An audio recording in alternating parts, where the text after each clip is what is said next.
Amados hermanos en Cristo y estimado público, esta es la séptima prédica del mensaje de la cruz y prosiguiendo con la última enseñanza, continuaré compartiendo por qué Jesús es nuestro único Salvador. El contenido de este mensaje es muy importante y es el fundamento de nuestra salvación y también la base para vivir una vida cristiana en poder y en victoria. Por ejemplo, supongamos que tiene una naranja. Si solo se limita a pensar que es deliciosa únicamente porque otros se lo han dicho, no le será de ningún provecho. Solo cuando la coma podrá sentir su verdadero gusto y podrá aprovechar igualmente sus nutrientes. Sucede lo mismo con la fe. No podrá ser salvo tan solo aceptando en su mente que ha recibido la salvación al creer en el Señor Jesús. No podrá llevar una vida cristiana victoriosa únicamente diciendo que cree solo porque otros le han dicho que así lo haga. Deberá saber claramente por qué Jesucristo es su Salvador y por qué es salvo cuando cree en Él. Entonces podrá tener fe espiritual y el maligno no lo podrá tentar, y cuando comparte el Evangelio, sus palabras tendrán autoridad. Espero que a través de la prédica de hoy comprendan claramente por qué Jesús es nuestro único Salvador. Igualmente, que lo puedan grabar en su corazón y así puedan responder sin ninguna duda a todo aquel que les pregunte cómo y por qué Jesucristo es el único Salvador. Oro en el nombre del Señor para que la palabra de vida se grabe en sus corazones y así puedan transmitir esa vida a muchas almas más. Hermanos en Cristo, para que el hombre pecador pueda ser salvo, debe haber un Salvador que lo pueda redimir de sus pecados. Y para ser el Salvador, se debe reunir ciertas condiciones. Les dije que la primera condición del Salvador es que debía ser un hombre. De acuerdo a la ley de la redención de la tierra, solo un pariente de Adán, es decir, un ser humano, está calificado para redimir a la humanidad de sus pecados. Por eso, todos ustedes cumplen también con esa condición. Conforme a esta ley de la redención de la tierra, repito, solo un ser humano está calificado para redimir a la humanidad de sus pecados. La historia testifica que Jesús nació de una mujer y que cumple con esta primera condición. Pero veamos la segunda condición. Les manifesté que el Salvador no debía ser descendiente de Adán. Debido a que todos los descendientes de Adán son pecadores, no pueden redimir de su pecado a otros pecadores. Hasta ese punto les expliqué en la última prédica. Querido público, quizás se pregunte por qué todos los descendientes de Adán son pecadores. Les digo por qué. Porque desde que nacen, todos los descendientes de Adán heredan el pecado de Adán. Permítanme explicar un poco más esto. Cuando Dios creó a Adán y Eva, les dio la semilla de vida. En resumen, Dios hizo posible que el ser humano procreara una nueva vida al concebirla mediante la unión del espermatozoide del hombre y el óvulo de la mujer. La energía de vida de los padres está contenida en el espermatozoide y el óvulo. Ambos incluyen las características, personalidad y apariencia de los padres. Por eso, el niño que nace por esta unión se parece a sus padres en su rostro, forma del cuerpo, personalidad e incluso hábitos. Si los padres son altos, sus hijos también lo serán. Si los padres tienen mal genio, lo más probable es que los hijos también tengan ese mismo temperamento. Si los padres son tranquilos y obedientes, normalmente sus hijos serán apacibles y sumisos. En algunos casos, el padre fallece siendo su hijo muy joven. Sin embargo, conforme el niño crece, va mostrando en la forma de caminar y en ciertas costumbres y gustos el carácter del padre fallecido. Los niños se asemejan no solo a sus padres, sino también a sus abuelos. Y no solo eso, también las características de los ancestros se transmiten a sus descendientes y se manifiestan en las sucesivas generaciones. la tipología, hábitos y personalidad son transmitidos a los descendientes a través del espermatozoide y del óvulo de los padres. Desde luego, teniendo incluso los mismos padres, los niños heredan ciertas características más que otras. Hay ligeras diferencias, pero en principio todos ellos reciben la energía de vida de sus padres, y en estos genes está igualmente inmersa la naturaleza pecaminosa.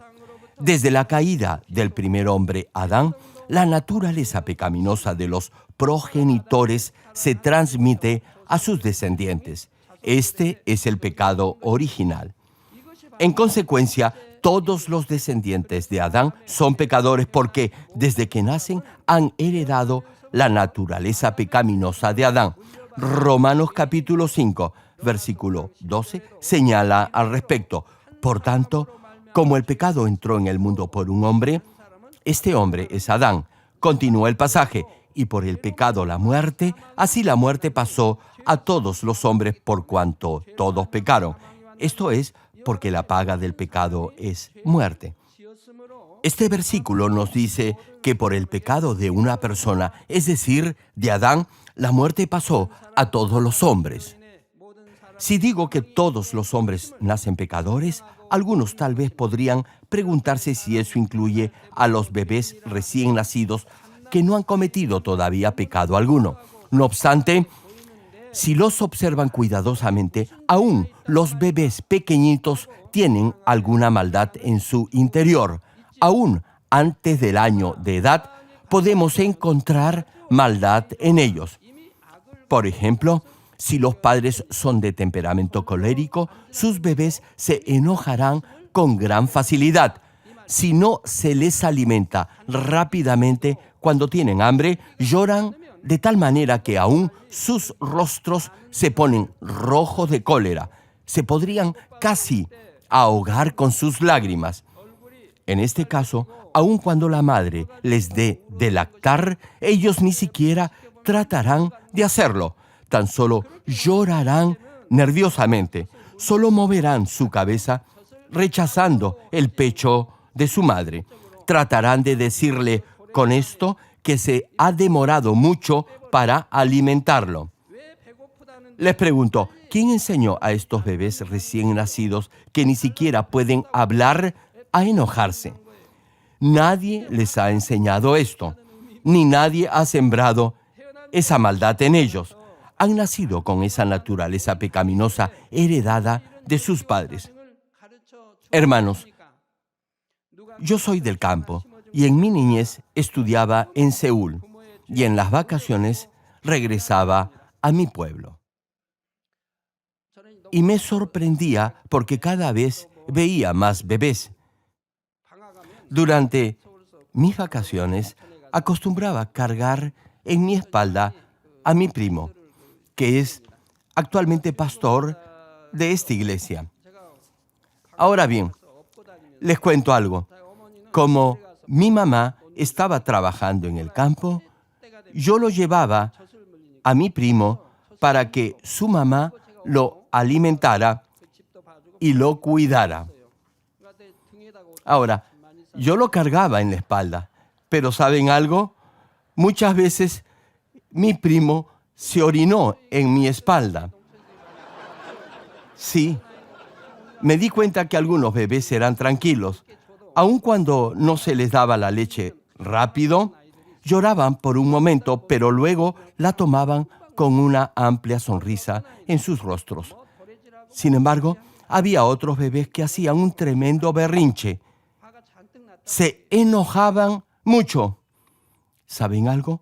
Uno de ellos era este pastor, es decir, mi primo. La pregunta es, ¿quién plantó esa cólera en estos bebés recién nacidos? Nadie les enseñó ni puso maldad en ellos. Nacieron con esa naturaleza pecaminosa de sus padres. Les doy otro ejemplo. ¿Qué sucedería si una madre abraza y muestra amor hacia otro bebé enfrente de su propio hijo? A la mayoría de los bebés no les agradaría y tratarían de separar al otro bebé de su mamá. Se preguntaría por qué su mamá está abrazando a otro bebé. En el campo, una mamá puede alimentar a otro bebé sin ningún problema. En estos casos, los bebés no pueden soportarlo. Se acercan y tratan de empujar al otro bebé para que su mamá no le dé más de lactar. Se sienten heridos y en su mente se preguntan por qué hay otro bebé en el pecho de su mamá tomando su leche. Si el bebé no puede separar al otro niño de su mamá, se enojará y en algunos casos podría llegar hasta golpearla. Y si esto no funciona, estallará en llanto. Ahora bien, si el bebé no tuviera maldad, sino solo tuviera bondad en su corazón, no reaccionaría de esta manera. El hacer el bien y compartir lo que es de uno es bueno. De ese modo, si otro bebé comparte la leche de su mamá, debería sentirse feliz en vez de disgustarse por ello. La razón por la que esto le disgusta es porque tiene envidia, celos y codicia que le dicen que solo él debe tomar la leche de su mamá. Tal vez se pregunte, ¿quién puso esos malos sentimientos de celos, envidia, codicia e ira en el niño? Nadie los puso en el niño, sino que el bebé nació con esa naturaleza pecaminosa que heredó de Adán. Por eso, David dice en el Salmo 51, versículo 5, lo siguiente: He aquí, en maldad he sido formado y en pecado me concibió mi madre.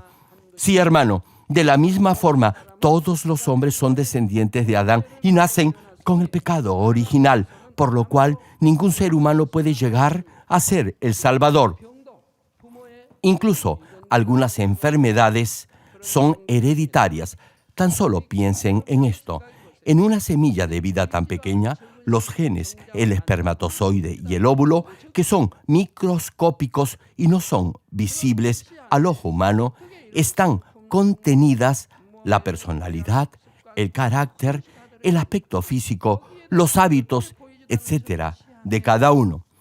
Aún algunas enfermedades están contenidas en esas semillas tan pequeñas que ni siquiera son normalmente visibles. Son heredadas.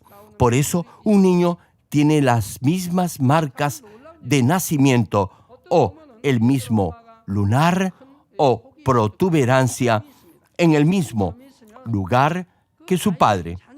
Es algo realmente sorprendente. Todo está contenido en esa pequeña semilla y cuando el niño crece tendrá las mismas marcas de nacimiento en el mismo lugar que sus padres. Ahora bien, si los padres tienen algún defecto en la boca, el niño también lo tendrá. Reitero, solo uno, Jesús, es hombre y no es descendiente de Adán. La pregunta es, ¿cómo es que Jesús no desciende de Adán? Hermanos, Jesús en su genealogía humana es descendiente de David y sus padres fueron José y María. Sin embargo, la última parte de Mateo capítulo 1, versículo 20 dice, porque lo que en ella es engendrado del Espíritu Santo es. Es decir, Jesús no fue concebido por la unión de un espermatozoide y un óvulo, sino por el Espíritu Santo. Y Mateo, capítulo 1, versículo 23, profetiza, he aquí una virgen concebirá. Hermano, si una mujer desposada, es decir, casada, hubiera concebido del Espíritu Santo, la gente hubiera pensado que no era obra del Espíritu Santo, sino producto de la unión natural entre un hombre y una mujer. Prosigue el pasaje, y dará a luz un hijo, y llamarás su nombre Emmanuel. Hermano, la razón por la cual el hombre nace con el pecado original es que hereda la naturaleza pecaminosa de sus padres a través del espermatozoide y del óvulo. No obstante, Jesús no fue concebido por el espermatozoide de José ni el óvulo de María, sino solamente por el poder del Espíritu Santo. El todopoderoso Dios pudo concebir a Jesús con el poder del Espíritu Santo sin necesidad de la unión del espermatozoide y el óvulo. Ambos, José y María, eran descendientes de Adán.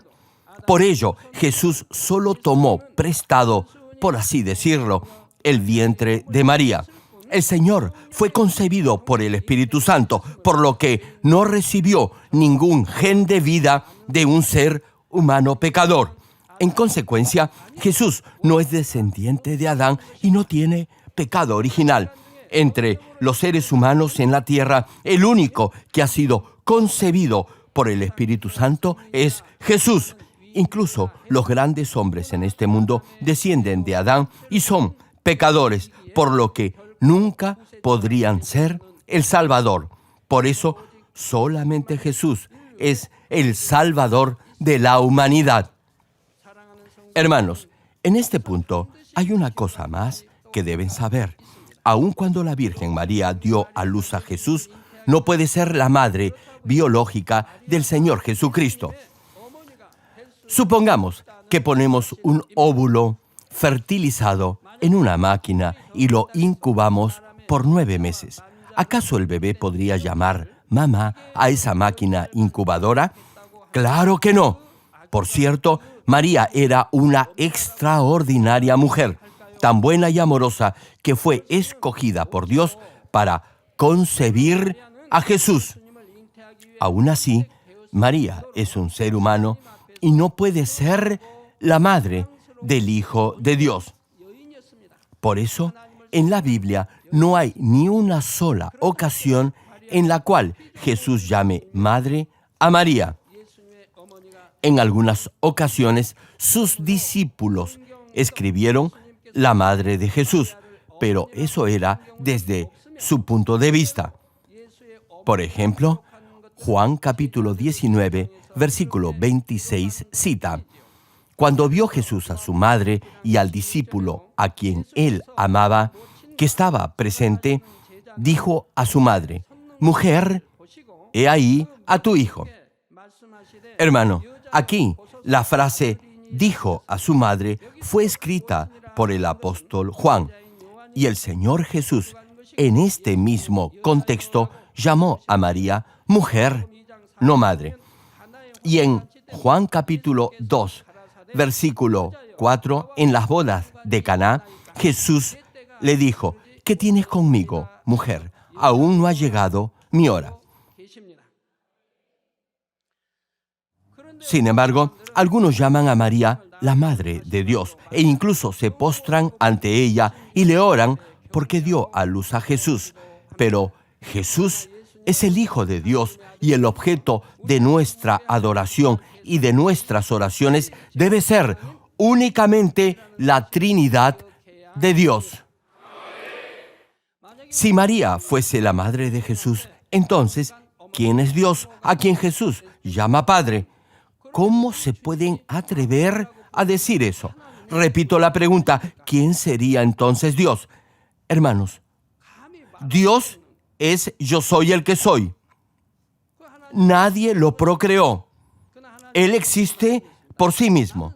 Dios ha existido desde antes de la eternidad y existirá más allá de la eternidad.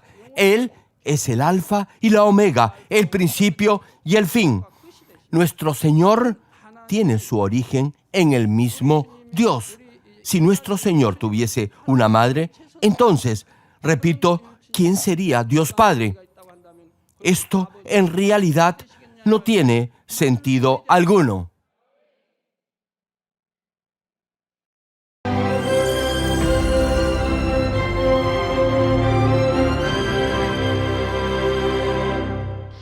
Aleluya, Dios Todopoderoso de amor, pon tu mano sobre todos los hermanos y hermanas y sobre todos los miembros de nuestras iglesias en el mundo entero que están recibiendo con fe esta oración que trasciende el tiempo y el espacio a través del satélite, la televisión, el internet, o que le están escuchando por radio o por cintas de audio en todo el mundo.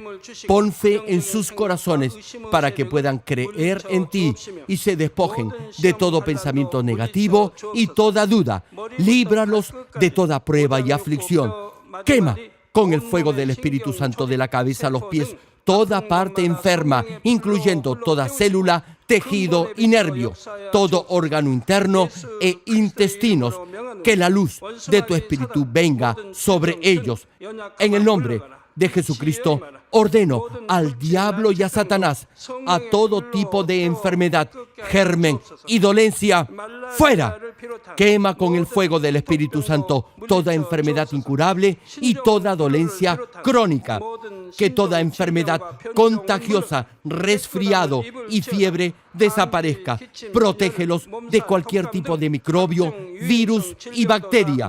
Sánalos de todo tipo de cáncer, incluyendo cáncer al estómago, al pulmón, al hígado, cáncer de mama, cáncer al útero, al intestino y toda otra enfermedad como el SIDA, leucemia, apoplejía cerebral, presión arterial alta y baja, enfermedades cardiovasculares y pulmonares, diabetes, enfermedades propias de la mujer, enfermedad a la tiroides y toda clase de inflamación.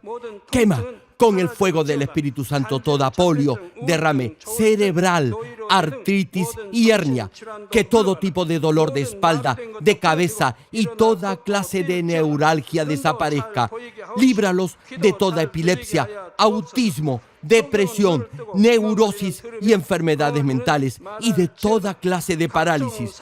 Que los cojos y tullidos se levanten y caminen. Restaura la vista y el oído. Que los ciegos abran sus ojos, los sordos vuelvan a oír y que los mudos empiecen a hablar. Líbralos de todo tipo de accidente. Restaura los huesos rotos. Sana toda quemadura. Líbralos de toda adicción a las drogas. Regenera los nervios, tejidos y células muertas. Revive a los muertos. Bendice a los que no pueden tener hijos. En el nombre del Señor Jesucristo, ordeno al diablo y a Satanás, al príncipe de la potestad del aire y a toda fuerza del mal, fuera. Todo espíritu maligno, inmundo, de engaño, espíritu de mentira, espíritu de división, de tentación y todo otro espíritu de iniquidad, fuera. Ato a toda fuerza de la oscuridad y de maldad, y que la luz de tu espíritu descienda sobre ellos. Padre, fortalécelos para clamar en oración y dales poder para desechar todo pecado y llegar a la santidad. Que tengan salud, que sus almas prosperen y que sus familias sean evangelizadas y vengan al Señor. Protégelos de todo tipo de accidente y bendícelos para que tengan una vida de éxito y prosperen todo. Guarda y protege a todos tus hijos y sus hogares, centros de trabajo y negocios con el muro de fuego del Espíritu Santo, con tus huestes celestiales y tus ángeles y con tus ojos que son como llamas de fuego. Da a los estudiantes sabiduría y perseverancia y pone en sus corazones el anhelo de estudiar y progresar. Guarda sus corazones y pensamientos de todo lo mundano y siembra en ellos un ferviente amor por el Señor. Dios, bendice a tus hijos y que todo lo que hagan sea para gloria tuya. Gracias, Padre, por haber escuchado nuestra oración. Toda la gloria sea para ti. He orado en el nombre de nuestro Señor Jesucristo. 아멘.